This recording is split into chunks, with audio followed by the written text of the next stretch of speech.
Doncs mira, jo vaig marxar a la Segarra fa des del 2011 que visc allà. Vaig decidir seguir l'orientació d'una frase que em va colpir molt, que era que sóc petita amb vocació de petita. Mirar de treure'm intermediaris, mirar de fer les coses directament, allà on arriben les meves mans i on arriba el meu tracte directe amb les persones. Llavors per això vaig començar a fer concerts petitets per llogarrets meravellosos, envoltant-me d'empreses que tenen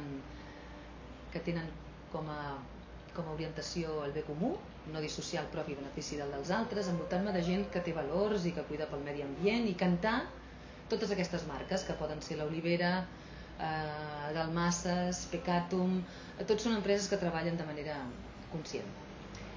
I també vaig decidir, ara amb la pandèmia vaig tenir la gran sort de que una persona em va veure cantar i em va proposar d'anar a fer accions a les escoles, amb els grups bombolla, i vaig decidir portar una escola d'amor ambulant, diguéssim. Explico una miqueta, jo penso que com deia Ramon Llull, no se'ns ha estimat, no se'ns ha ensenyat a estimar, diguéssim, i aquesta és una preocupació que a mi m'interessa moltíssim. Què és amor? Què és llibertat?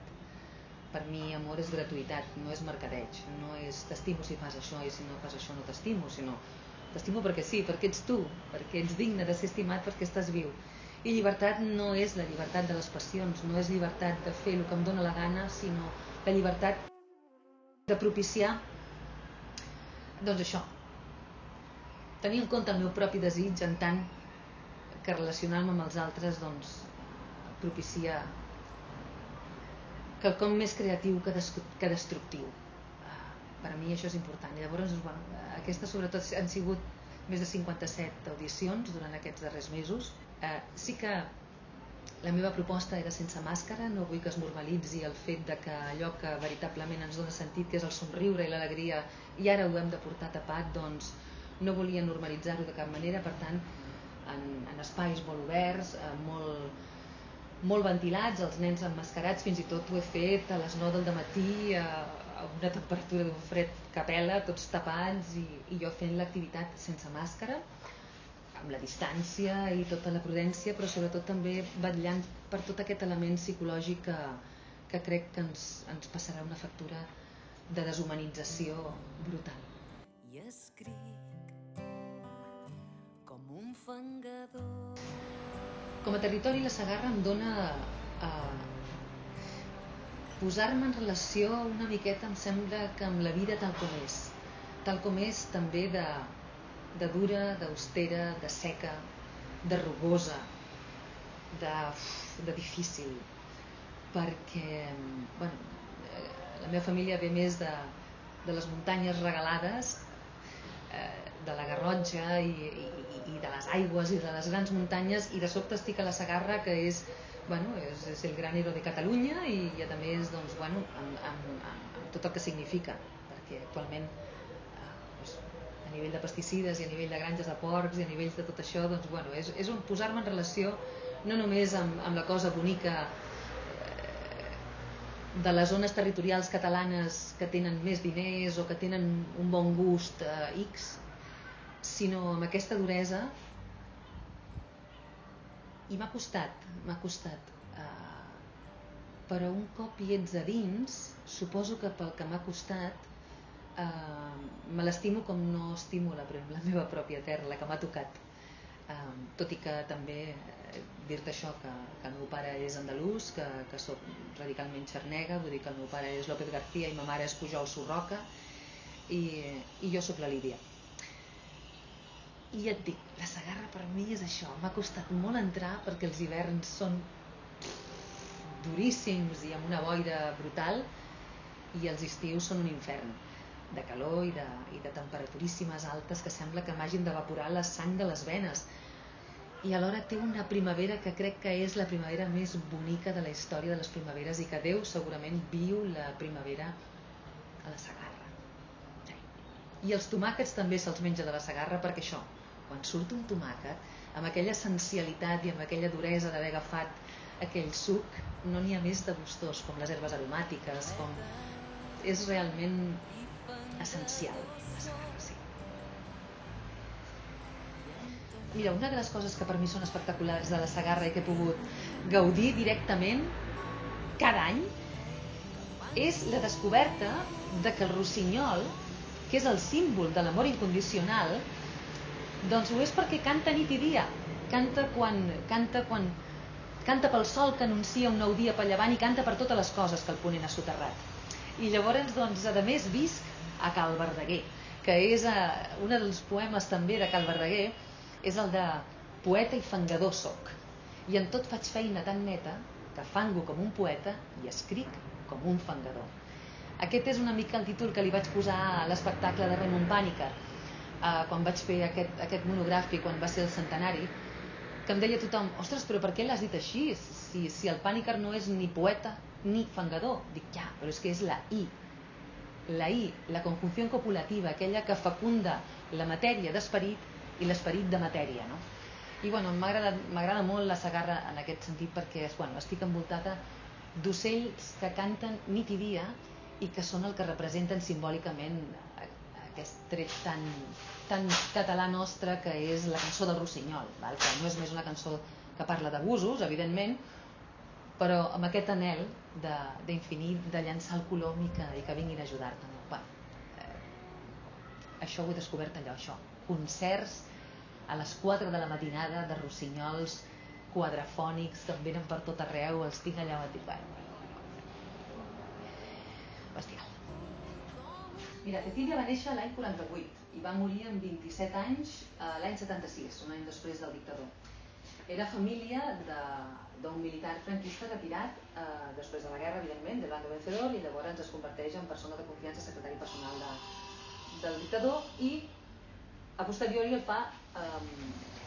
fa ambaixador espanyol arreu del món.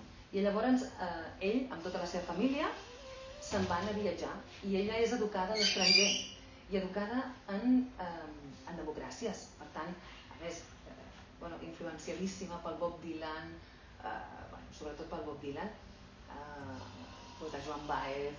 Era superfanàtica dels Beatles, vull dir que pensa que és que a més va escriure una cançó dedicada als Beatles pregant reunions, no?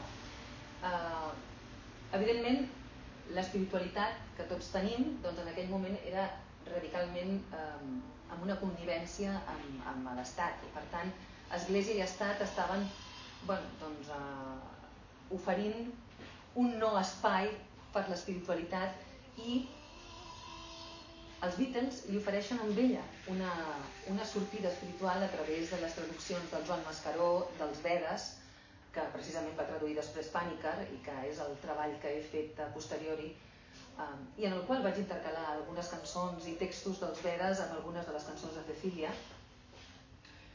I bé, amb aquesta espiritualitat, diguéssim, d'adopció, doncs ella creix no només en valors, intentant anar més enllà del règim normalitzat d'una dictadura 40 anys, en les quals el seu pare n'és garant, anar més enllà i fer de les seves cançons retrats de normalitat, convidant a cadascú dels oients a dir la seva.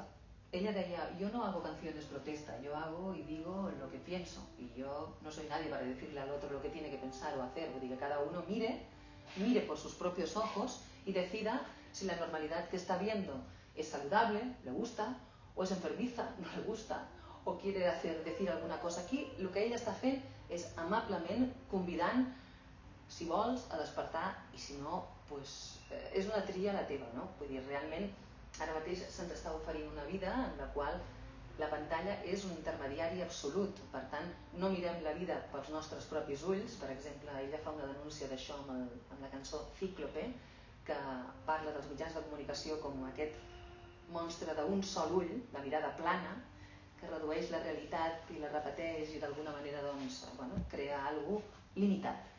En canvi, ho diferencia de la mirada de dos ulls, que és profunda, que té matisos, que té un camp de visió, i està convidant això, a que tu tinguis com a vida l'aventura de ser tu, i que no ets què, que no et preguntes què soc, sinó qui soc, no? qui sóc en les meves entranyes més profundes, qui sóc en el moure'm, en el relacionar-me, en el ser. Bé, doncs, tot això, de sobte un dia passava per un jardí amb una amiga, amb l'Ada Vilaró, i vam entrar en un jardí que era un laberint. De sobte vaig dir, uau, és un poco mundo Lewis Carroll, no? Sembla que hagi de sortir el conill per aquí, buscant aquesta cosa, i vam dir, hòstia, laberinto, passos, brillos, i allí al fons la llum, saps? Una mica, i de sobte ens vam trobar amb aquestes dues cadires col·locades així. Vull dir, no vaig fer res, només vaig seure amb una i vaig dir, conversando con la ausencia y la presencia a la vez, porque la obra de Cecilia está presente y su cuerpo está ausente, pero yo estoy hablando a través de esa obra de algo personal. I què és personal? Doncs que no m'ho pensava de cap manera, però em va sorprendre perquè Cecilia és algú que jo tenia 7 anys quan va morir i vaig escoltar-la com quan escoltes musicalment sense parar atenció. Ho tenia a la recàmera del meu inconscient, però jo no he seguit ni a la Cecilia ni ha sigut una persona que jo escoltés activament. Bé, doncs resulta que el dia 3 d'octubre del 2017 jo estava allà en aquella casa a la Segarra amb els meus gossos escoltant el rei. I després dels fets de l'octubre, que tots ens van sorprendre, no? I bueno, que es va normalitzar una sèrie de coses, es va normalitzar doncs, la sacrosanta Constitució per sobre de la Bíblia o coses d'aquestes, no? Vull dir, coses que bueno, jo no tinc paraules per expressar el que va passar, o sigui, és a dir, s'ha normalitzat la violència per anar a votar i això per mi és un trencament d'esquemes molt gran, com ara mateix ho ha sigut el Covid o com ho és un xoc com tirar les torres en nom de l'eje del bien o de l'eje del mal, no? O sigui, és que vamos, bueno, aquest punt de que té el poder de saber manipular tan fàcilment la nostra intel·ligència, que és l'única eina que tenim per aspirar a el que realment ens fa persones, que és la consciència, és tan fàcil de manipular senzillament generant bàndols, convertint la nostra vida en defensar una porteria contra la de l'altra, i per mi la vida és més complexa, és més interessant. No sols estic aquí per parar-me quan els semàfors es posen vermells, o caminar quan estan verds, sinó sobretot això, caminar quan estan verds i anar cap allà i abraçar-te i anar a prendre unes copes i comentar i xerrar i pensar junts i aprendre, doncs això, que la gran majoria de les coses són desconegudes per nosaltres. Fango com un poeta i escric com un fangador.